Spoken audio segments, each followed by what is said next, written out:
하나님은 지금도 살아 계십니다. 믿음은 뭡니까? 믿음은 바라는 것들의 실상입니다. 믿음은 보이지 않는 것들에 대한 증거입니다. 믿음은 바라는 것들의 실체죠. 보이지 않는 것들을 우리가 증거로 붙잡고 인도받는 게 바로 믿음입니다. 믿음의 사람은 눈에 보이는 것을 신뢰하지 않습니다. 우리가 보는 것, 듣는 것, 느끼는 것, 이걸 신뢰하고 나아가는 게 아니에요. 눈에 보이지 않는 하나님을 믿고 갑니다. 눈에는 보이지 않지만 하나님의 말씀을 절대적으로 신뢰하며 나아갑니다. 그래서 이 세상은 뭡니까? 보는 것이 믿는 거죠. 그러나 영적인 세계, 믿음의 세계는 보지 않고 믿는 겁니다. 하나님의 말씀을 믿는 거예요. 하나님을 믿는 겁니다. 신뢰가 다른 거죠. 그래서 우리가 눈에 보는 것을 따라가느냐, 아니면 눈에 보이지 않는 하나님과 하나님 말씀을 신뢰하느냐, 여기에 따라서 선택이 달라집니다. 우리가 맺어지는 인간관계가 달라집니다. 여기에 따라서 우리의 운명이 달라지는 거예요. 인생이 달라지는 겁니다. 그 놀라운 은혜가 오늘 우리에게 나타나는 겁니다. 저와 여러분이 예수 그리스도의 피로 씻음받은 사람이 맞다면, 성령이 내주하는 사람이 맞다면 이제는 뭘 보고 따라가야 됩니까? 믿음을 따라가는 겁니다. 저와 여러분의 승리가 어디에 있습니까? 인간관계를 내가 어떤 사람과 맺느냐, 내가 어떤 사람과 엮이느냐, 내가 누구와 손을 잡느냐, 여기에 따라서 이 땅에서 영혼에서 모든 게 달라지는 것을 보게 됩니다.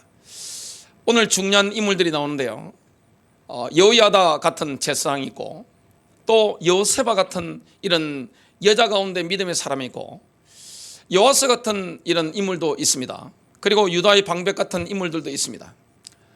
여호야다의 아들 스가랴 같은 이런 믿음의 사람도 있습니다. 오늘 이런 사람들과의 역할관계를 통해서 우리가 어떤 길을 걸어가야 되는지, 저와 여러분이 어떤 영적 선택과 만남을 이어가야 되는지, 그걸 오늘 인도받도록 하겠습니다.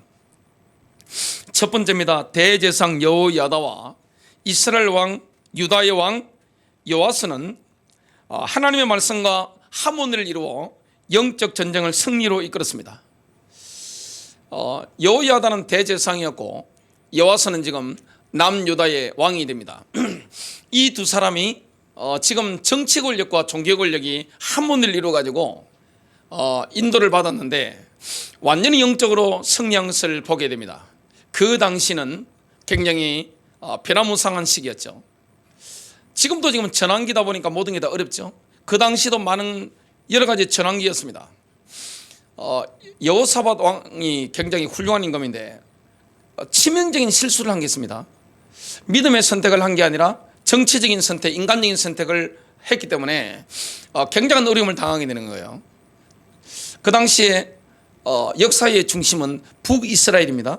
지금도 보면 그 이스라엘 지도를 보면 북쪽이 전 세계와 이렇게 소통하는 상업 중심지고 군사적인 중심지입니다. 파워가 위에 다 있습니다. 경제가 위에 있는 거예요.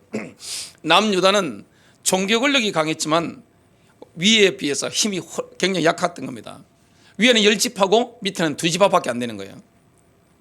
근데 북이스라엘의 아합 왕이 남유다의 여호사밧 왕에게 결혼 동맹을 제의하니까 그걸 딱 손잡은 겁니다. 그래서 아합과 이세벨의 딸, 이세벨은 바알 숭배의 여전사죠. 굉장한 인물입니다. 정치적으로 탁월한 능력 인물이고 그 다음에 센 인물입니다. 그 이세벨의 딸을 지금 며느리로 삼았는데 이 아달랴라는 여자가 트로아의 목마와 같은 겁니다. 유다의 씨를 말리는, 나라의 멸망을 가져오는 다윗의 씨를 말리는 이런 결과가 될 뻔했습니다. 하나님이 지켜주신 거죠. 우리가 그냥 쉽게 이렇게 인간관계를 맺는데 나의 믿음 없는 선택이 두고두고 후회하는, 땅을 치고 후회하는, 그리고 너무너무 어려움을 당하는 이런 선택이 될 수도 있다는 것을 우리가 여호사밧을 보면서 알게 되는 겁니다.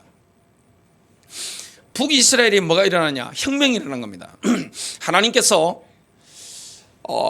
예후라는 아합 밑에 장군에게 지금 기름을 부은 겁니다. 엘리사 선지자의 제자죠. 이런 젊은 청년을 보내가지고 예후에게 기름을 부어버린 겁니다. 하나님께서 뭐합니까? 이제 혁명을 하라고 기름을 딱 부어버린 겁니다. 그러니까 예후가 장군이 이런 쿠데타를 일으켰는데, 혁명을 일으켰는데, 이 예후라는 임금이 이 장군이 굉장한 인물이에요. 굉장히 카리스마 있는 인물이고 지력도 대단하고 전략적인 인물이죠. 그리고 이 부하들을 장악하는 능력도 대단했던 인물인 것을 우리 보게 됩니다. 그래서 쿠데타를 일으키는데 정광석화와 같은 겁니다. 이미 아합 왕은 그 전에 죽고 없죠. 그 아들이 왕이 됐는데 어떻게 됐습니까? 바로 쳐들어간 겁니다. 쳐들어갔는데 북이스라엘의 왕이 이 쿠데타가 일어난 걸 보고 도망가는데 아합이 화살을 날려가지고 심장을 뚫어버린 겁니다. 죽었죠? 그리고 그 옆에 누가 있었는가 하면 남유다의 왕 아하시야입니다. 북이스라엘의 왕이었던 요람이 죽고 아하시야도 죽임을 당하게 되는 겁니다. 왜냐하면 영적으로 동맹이기 때문에 그렇습니다. 하나님을 대적했던 이 아합과 요람, 이 왕들과 함께 손을 잡고 함께 동맹을 했던 이 아하시야도 죽임을 당하게 되는 거죠. 그래서 아하시야가 멸망을 당했는데, 남유다의 왕이 멸망을 당했는데 하나님께로부터 말미암았다고 성경은 말씀하고 있습니다. 그래서 이 예후가 쿠데타하면서 북이스라엘의 바알 숭배의 원흉이었던 이세벨을 찾아갑니다. 근데 여자들이 참 대단한 것 같아요. 남자들은 막 칼 들고 막 화살 들고 나타나면 막 벌벌 떠는데 이 이세벨이라는 여자는요, 눈 하나 깜짝 안 하는 겁니다. 지금 쿠데타군이 막 쳐들어오는데 뭐 하느냐, 아들이 지금 죽었단 말이죠. 정권이 붕괴됐는데 차분하게 화장을 하고 있는 겁니다. 품위 있게 화장을 하고 있는 거예요. 그러면서 예후가 이렇게 왔는데, 예후가 이제 이세벨이 있는 그 건물 높죠?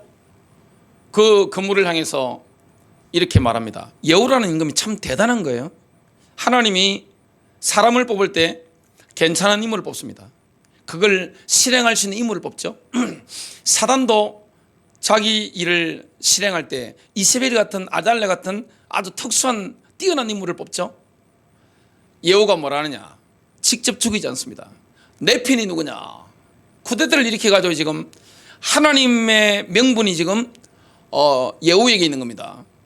그래서 내 편이 누구냐 말하니까 조금 전까지 이세벨 옆에서 예의하면서 하던 내시들이 이세벨을 잡아가지고 결박해가지고 창문 밖으로 던져버리니까 떨어져 죽죠.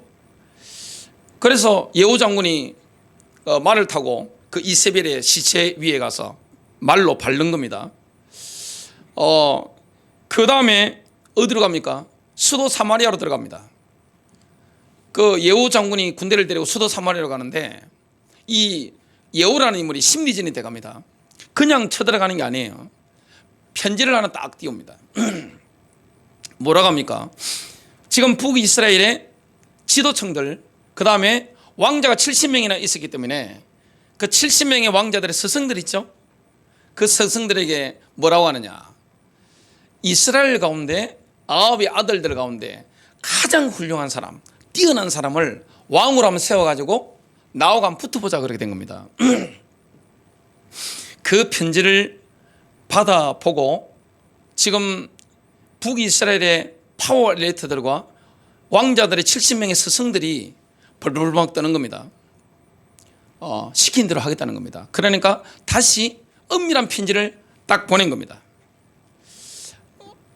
수도 사마리아로 직접 쳐들어갔으면 이쪽도 인명피해가 심각하겠죠. 그런데 심리전을 펼친 겁니다.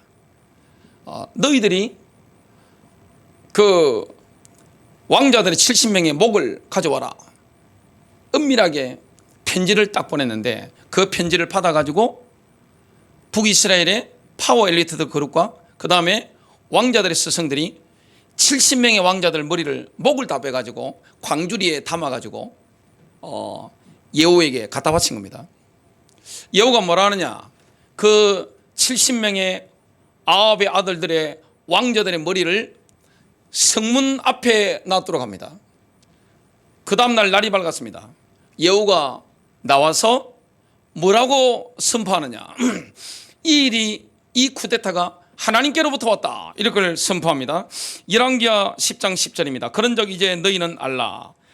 지금 여호의 말입니다. 곧 여호와께서 아합의 집에 대하여 하신 말씀은 하나도 땅에 떨어지지 아니하리라. 여호와께서 그의 종 엘리야를 통하여 하신 말씀을 이제 이루셨도다. 과거에 엘리야 선지자가 아합의 집에 대해서 말씀을 선포했는데 그대로 성취되는 겁니다. 하나님의 말씀은 그대로 성취되는 거죠. 지금 북이스라엘에 내전이 벌어지는 와중에 남유다에 지금 아하시아 왕의 형제들 42명이 그 현장에 있다가 몰살을 당하게 된 겁니다. 지금 북이스라엘이든 남유다든 지도급 인물들이 싹 다 없어지게 된 거예요. 엄청난 일이 벌어지게 된 거죠. 근데 그 소식을 남유다의 이세벨의 딸이 왕후지요. 지금 우리 대한민국으로 치면 조선시대 치 뭡니까? 데뷔마마입니다. 데뷔마마였던 아달랴가 이 어머니처럼 대단한 거예요. 여자들이 참 냉정하고 대단합니다. 아들이 죽었잖아요. 그리고 모든 혈족이 몰살당했습니다. 눈 하나 깜짝 안 하고 마느냐. 차분한 겁니다. 정치 잘하는 사람들 보면 차분하잖아요. 자식이 죽어도 차분하잖아요. 아달랴가 그런 사람이고 이세벨이 그런 사람이에요. 여러분, 마귀는 자기의 종을 선택할 때 아무나 선택하지 않습니다. 딱 본인의 일을 이룰 사람을 선택하는데 북이스라엘에는 이세벨이고 남유대는 이세벨의 딸 아달랴인 거예요. 이 아달랴가 뭡니까? 차분하게 딱 정광석화처럼 움직여가지고 권력을 순식간에 딱 장악해버린 거예요. 그러면서 아달랴가 제일 처음에 한 일이 뭔지 아세요? 본인 손자들을 다 죽이는 거예요. 싹 다 뿌리를 뽑아 죽이는 거예요. 친손자들입니다. 본인이 낳은 아들의 손자들이에요. 그 손자들을 많으냐? 권력을 장악하기 때문에 권력 계승 넘버 원, 넘버 투, 넘버 쓰리부터 해가지고 싹 다 모조리 씨를 말리는 겁니다. 다윗의 씨를 말리는 거예요. 이 뭡니까? 지금 창세기 3장 15절, 아담이 들었던 창세기 3장 15절, 여자의 후손으로 오실 메시아. 하나님께서 다윗에게 뭐라 했습니까? 내 씨로 말미암아 아브라함에게도 말씀하셨고 다윗에게도 말씀하셨죠. 메시아가 올 핏줄을 끊어보려고 한 거예요. 아달랴가 참 악한 여자인데 이 일을 하는데, 그때 잘못 걸리면 권력 앞에 목숨이 날아가는데 이걸 목숨 걸고 딱 틀어막은 대항한 인물이 있습니다. 여호세바입니다. 그 여호세바가 왕자들 가운데 한 살 빼기, 죽은 왕의 아들 한 살 빼기 아들을 훔쳐낸 겁니다. 빼돌린 거예요. 유모도 함께 빼돌린 거예요. 아들과 유모를 함께 빼돌린 거예요. 그 남편이 누구냐? 바로 여호야다 대제사장입니다. 왕의 요아스의 고모입니다. 고모와 고모부가 빼돌려가지고 마느냐. 이 인물을 어디서 키웁니까? 종교국가이기 때문에 예루살렘 성전 안에서 숨겨놓고 키우는 겁니다. 몇 년 동안 키우죠? 6년, 만 6년을 키우게 되는 겁니다. 그동안 아달랴는 뭡니까? 사탄의 종이 돼가지고 바알 숭배를 남유다에 쫙 뿌린 거죠. 제사장 나라였는데 그렇게 바뀌는 겁니다. 여러분, 6년이라는 세월이 얼마나 깁니까? 우리나라 대통령 단임제이기 때문에 5년 만에도 엄청난 변화가 일어나잖아요. 근데 6년 동안 절대 권력이 6년 동안 바알 숭배를 확 뿌리내렸는데 이 여호세바와 여호야다 부부가 목숨 걸고 여호와스를 지키는 거예요. 뭡니까? 하나님의 언약이 있는 다윗의 씨를 목숨 걸고 보존하게 된 겁니다. 영적 싸움의 최전방에서 보존하게 된 겁니다. 여러분, 하나님의 사람들은 뭐가 있습니까? 용기가 있는 겁니다. 그래서 믿음의 사람은 뭡니까? 죽는 걸 겁내지 않는 거예요. 사회적인 걸 모든 걸 다 잃어버리는 걸 겁내지 않는 겁니다. 죽어도 상관이 없는 거예요. 이런 사람이기 때문에 아달랴와 맞서서 용기 있게 여호와스를, 다윗의 씨를 보존할 수가 있었던 거죠. 그러니까 여호와스가 이제 7살이 딱 됐죠. 6년이 지났습니다. 7살이 딱 되니까 이제 분위기가 무르익었단 말이죠.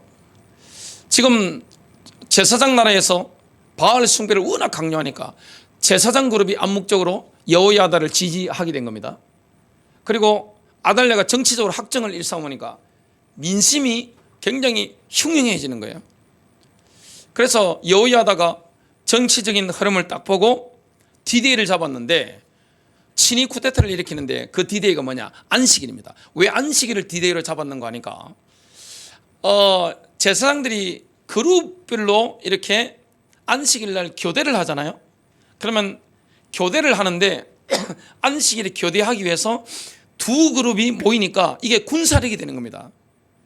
그러니까 친위 쿠데타를 일으킬 수 있는 충분한 병력 확보가 되는 거예요. 그리고 그 안에 뭐가 있느냐? 다윗 시대부터 내려오는 다윗의 무기들이 있는 겁니다.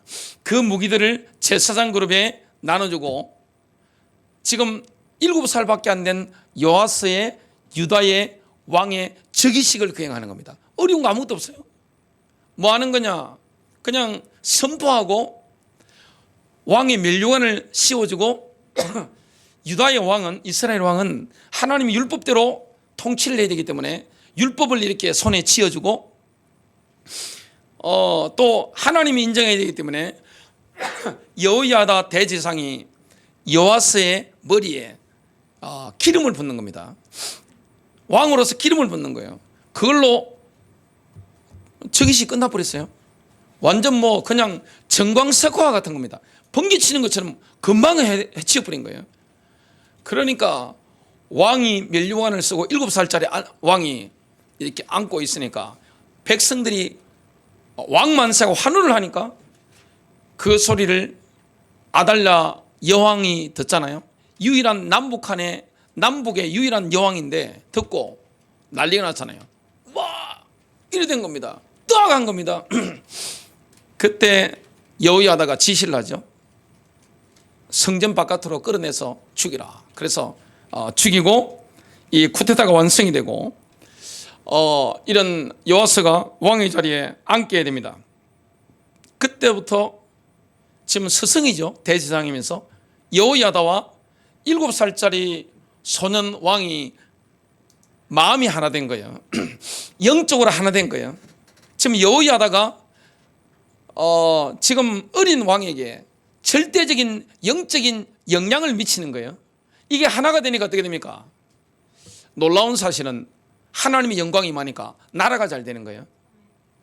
그리고 대제사장이 왕을 도와서 왕의 마음이 하나님과 소통이 되니까 인간관계도 소통이 되는 거예요. 백성들의 마음이 누구 앞에 녹아집니까? 소년왕 앞에 녹아지는 겁니다. 여러분, 인간관계가 회복되는 길은 뭡니까? 하나님과의 관계가 소통이 되어지면 인간관계는 저절로 막 풀리는 거예요. 그 은혜를 지금 여호야다와 요아스가 누리게 된 겁니다. 이 놀라운 거죠. 그래서 여호야다가 왕과 유다 백성들이 하나님과의 언약 관계가 회복되도록 만들어주고, 또 왕과 유다 백성들의 관계가 회복되도록 되는 거죠. 그래서 왕은 하나님 말씀대로 통치하고 백성들은 이 복종하겠다, 이런 것을 하게 됩니다. 그리고 이 예루살렘에서 뭐가 회복됩니까? 지금 아달랴 때문에 바알 숭배하느라 이 찬송이 뭐고 예배가 다 무너져 버린 겁니다. 찬송이 회복되도록 만든 겁니다. 그래서 제사장 그룹을 세우고 찬송이 회복되도록 만든 거예요. 이렇게 되니까 어떤 결과가 왔는지 역대하 24장 2절 말씀입니다. 제사장 여호야다가 세상에 사는 모든 날에 요아스가 여호와 보시기에 정직하게 행하였으며, 하나님 보실 때 전부 옳게 행한 겁니다. 그러니 나라가 얼마나 잘 되겠어요? 백성들이 얼마나 행복을 누리겠습니까? 이런 일이 일어난 거예요. 그리고 예루살렘 성전도 대대적으로 보수가 되고 하나님이 함께하는 이런 일이 일어났습니다. 두 번째입니다. 여호와스는 여호야다의 장례식을 기점으로 영적 노선을 여호와 신앙에서 바알 아세라 숭배로 갈아탔습니다. 어떻게 이럴 수 있나요? 이럴 수 있습니다. 저는 이 여호와스와 여호야다 이 본문을 묵상하면서 제가 직간접적으로 이런 걸 많이 경험했습니다. 이런 것은 교회 안에서 늘 일어나는 거예요. 목사님들도 마찬가지고 뭐 성도님들 다 마찬가지예요. 교회들도 마찬가지예요. 처음에 하나님을 막 섬기고 뜨겁게 섬기고 했던 목회자들, 성도님들 변절합니다.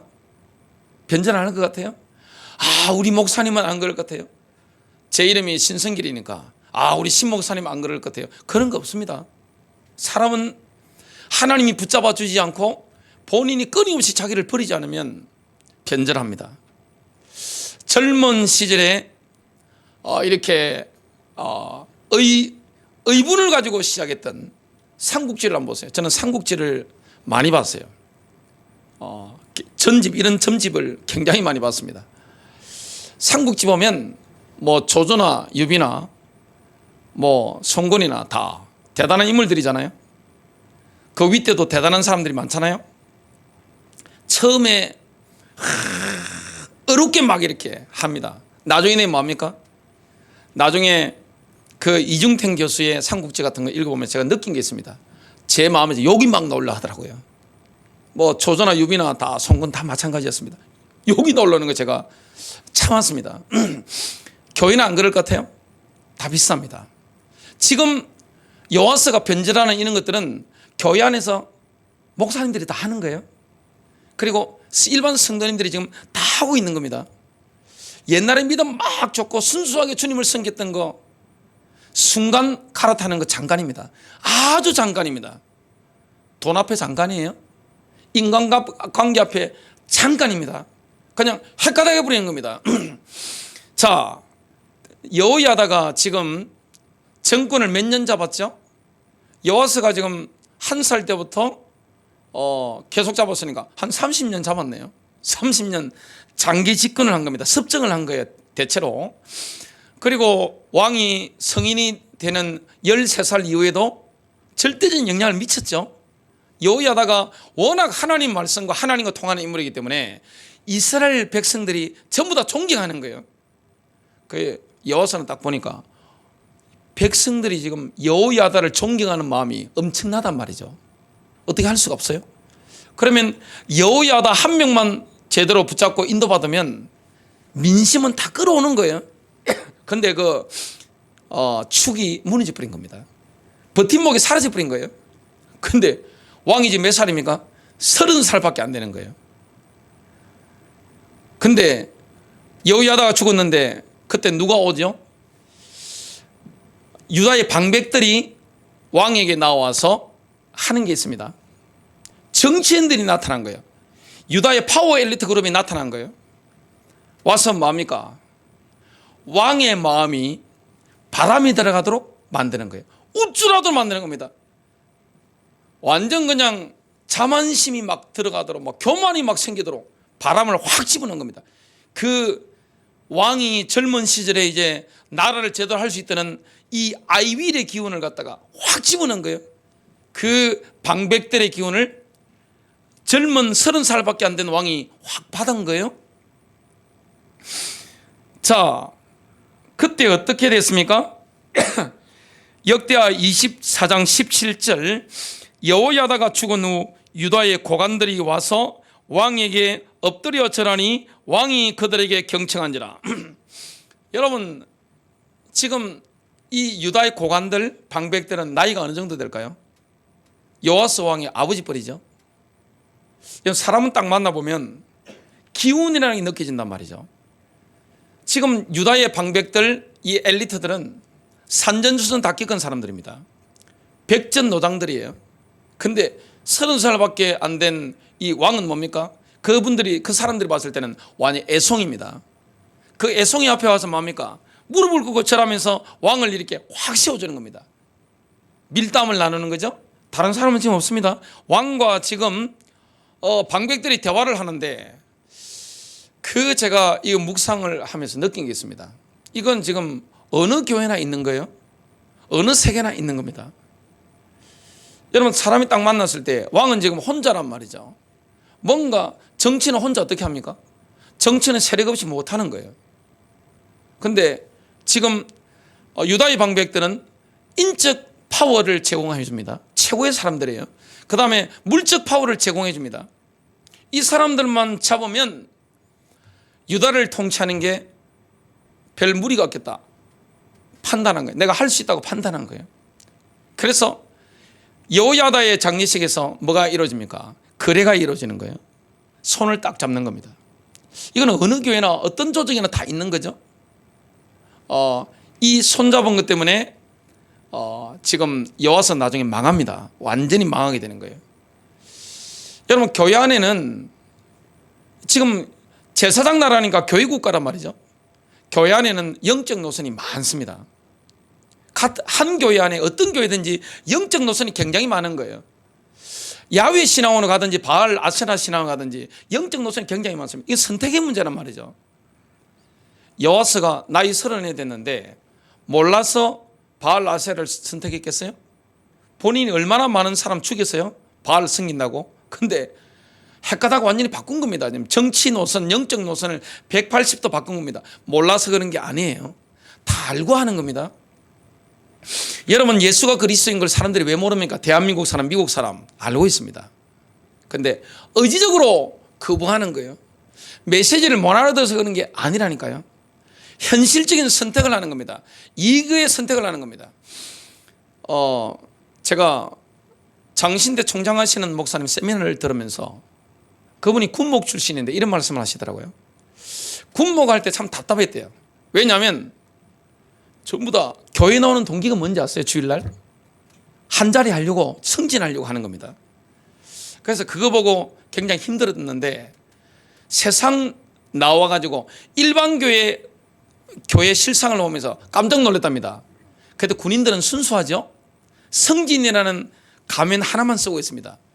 근데 교회는 어떻죠? 가면을 하나, 두 개, 세 개, 네 개, 여러 개 다 쓰고 있는 겁니다. 오직 여호와, 오직 예수 입으로 하는 거 말고 마음의 영적 노선이 다 다른 거예요.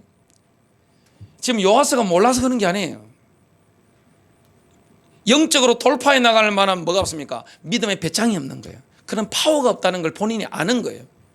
잘못 덤볐다가는 어떻게 됩니까? 본인 목숨 날아갑니다. 그걸 알기 때문에 뭡니까? 유다의 방백들, 바알 아세라 숭배자들, 우상 숭배자들과 뒷거래를 하게 된 거죠. 그래서 남유다에는 여호야다가 죽은 지 몇 년이 지나지 않아서 바알 아세라 숭배자들로 들끓게 됩니다. 역대하 24장 18절 이에 그들이 그들의 조상의 주 하나님의 전을 떠나 아세라들과 우상들을 섬겼으니 그들의 이 죄로 인하여 유다와 예루살렘에 진노가 임하였더라. 이것으로 끝나지 않습니다. 지금 이 여호와스 왕의 만행의 끝판왕이 뭡니까? 본인의 생명의 은인이었던, 그리고 남유다의 영적인 영웅이었던 여호야다의 아들, 그 아들이 스가랴인데 그 아들도 대제사장이죠. 지금 그 대제사장을 뭐 하는 겁니까? 본인이 명령 내려가지고 돌로 쳐서 죽이게 만든 겁니다. 그 죽인 장소가 어디죠? 본인이 어린 시절을 보냈던 바로 성전 안입니다. 역대하 24장 20절입니다. 왜 죽이는지 나옵니다. 스가랴가 지금 하나님의 말씀을 선포하는 거예요.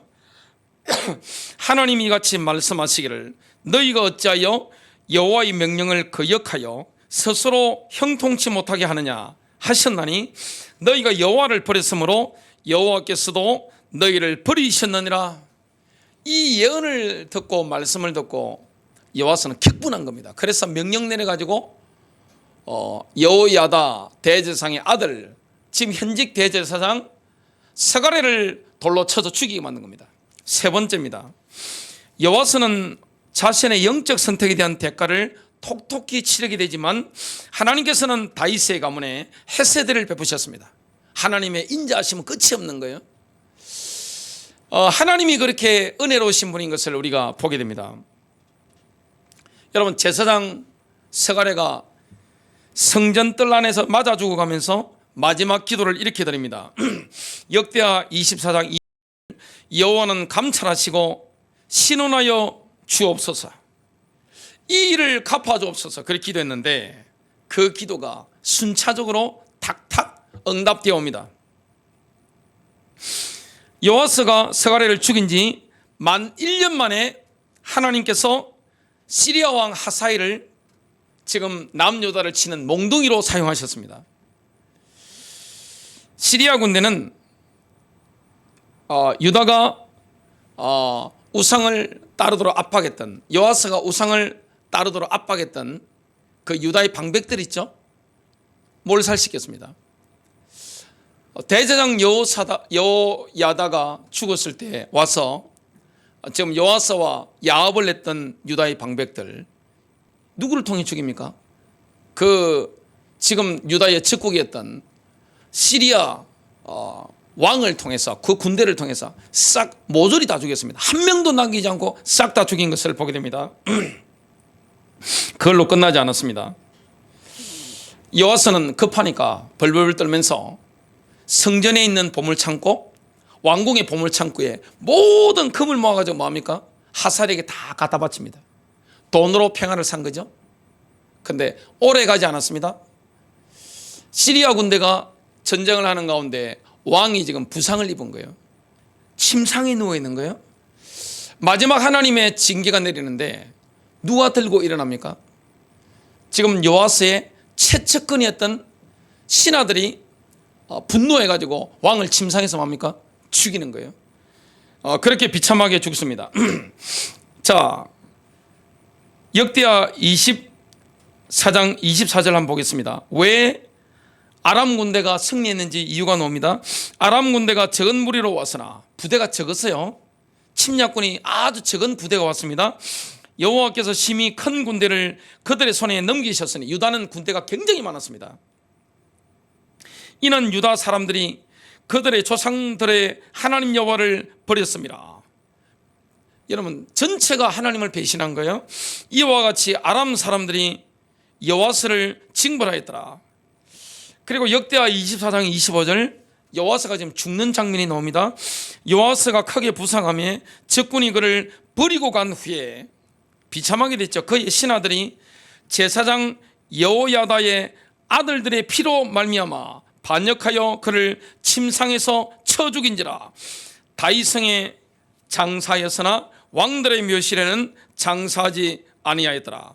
신하들이 보기에도 여호와스는 지금 역겨운 인물이 된 겁니다. 잘 해보려고 한 거죠. 나라 살리려고 해본 겁니다. 지금 나라를 사랑합니다 하는데 선택을 잘못한 거예요. 영적 선택의 노선을 잘못 선택한 거예요. 그리고 인간관계의 선택을 잘못한 거예요. 본인의 선택입니다. 이거는 여호와스가 또 남유다가 하나님을 의도적으로 배신했지만 하나님께서는 다윗의 가문에 변함없는 사랑을 베풀어 주셨습니다. 이 참 놀라운 거죠. 우리가 하나님을 배신한다 할지라도 하나님은 변함없는 사랑으로 역사합니다. 왜냐? 하나님의 약속 때문에 그런 거예요. 하나님께서 어떤 약속을 다윗에게 하셨었죠? 영원히 지속될 다윗 왕조를 세울 것이다. 왜냐? 메시아를 약속한 거예요. 너의 씨를 통하여 메시아를 나게 하겠다. 여러분, 이 하나님의 언약, 이거는 영원한 겁니다. 하나님의 은혜가 너무 큰 거죠. 우리가 비록 실수하고 죄를 짓고 넘어진다 할지라도 하나님은 끝까지 찾아오셔서 우리가 회복되길 원하는 거예요. 회개하길 원하는 겁니다. 관계를 회복하길 원하는 겁니다. 징계의 목적이 있는 게 아니에요. 우리가 고통당하는데 목적이 있는 게 아니에요. 그 징계를 통해서 하나님과의 관계가 회복되는 게 하나님의 뜻입니다. 여호와스가 사악한 불신앙에 빠졌음에도 불구하고 여호와스의 후손 이새의 줄기에서 한 싹이 나며 이새의 뿌리에서 한 가지가 날 것을 이사야서 11장 1절은 이렇게 말씀합니다. 이새의 줄기에서 한 싹이 나며 그 뿌리에서 한 가지가 나서 결실할 것이요. 그분이 누굽니까? 바로 예수 그리스도입니다. 결론 맺습니다. 몰라서 선택하는 게 아니에요.